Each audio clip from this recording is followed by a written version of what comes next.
از جانب رئیس شهر دوشنبه محترم رستم امامعلی 2 عدد تکنیکای کاری برای پیشبرد خوب فعالیت کاری اداره خواجگی منزلی و کمونالی شهر خاروق چون توفه تقدیم گردید. نقلیات کلان بزرگ حجم از قبیل خاک انداز و زمینکن معمولا اکسکواتور و نقلیات کلان مخصوص با برج دیدمانی که برای نصب شعار و آویزه ها و تعمیر فروزانه های سر راه پیش بینی شده می باشد. در ناحیه شمس‌الدین شاهین از جانب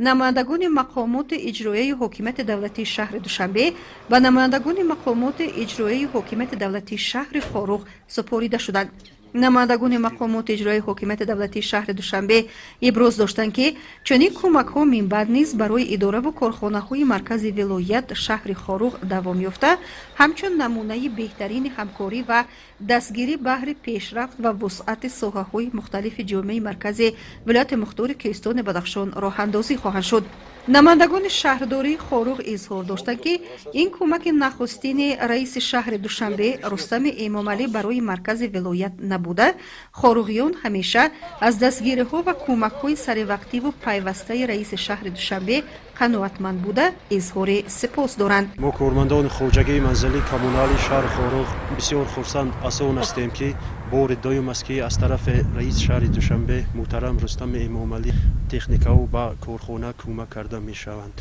بار اول سال 2019 2 عدد تکنیکا که کارخانه با اون خیلی نیاز داشت، 1 عدد گریدر و 1 عدد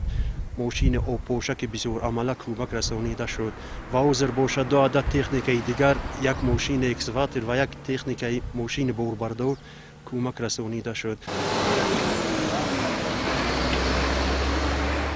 در شهر خاروق رئیس ولایت مختار کوهستان بدخشان یادگار فیضوف و رئیس شهر خاروق میرزا نبات علیشیر خدابردی از تحفه شهردار دوشنبه دیدن نموده اظهار سپاس بیان داشتند. یادگار فیضوف رئیس ولایت مختار کوهستان بدخشان قید نمود که این تکنیکای پر اقتدار و زمانوی که امروز وارد مرکز ولایت گردیده است نشان از اقدام های نیک رئیس شهر دوشنبه رستم امامعلی می باشد و کمک های چندین کرته رستم امامعلی نه تنها در دستگیری اداره خواجگی منزلی و کمونالی مرکز ولایت بلکه در سمت تقویت ساحه ورزش شهر خاروق نیز بسا نظررس می باشد. رئیس شهر خاروق میرزا نبات علیشیر خدابردی قید نمود که امروز هم خرد و بزرگ مرکز ولایت چون دیگر ساکنان سرزمین اجدادی به جشن ارجمند ملت 30 سالگی استقلالیت جمهوری تاجیکستان آمادگی صمیمی دارند و این دو تکنیکای کاری در سمت تقویت کارهای آبادانی و سازندگی مهم و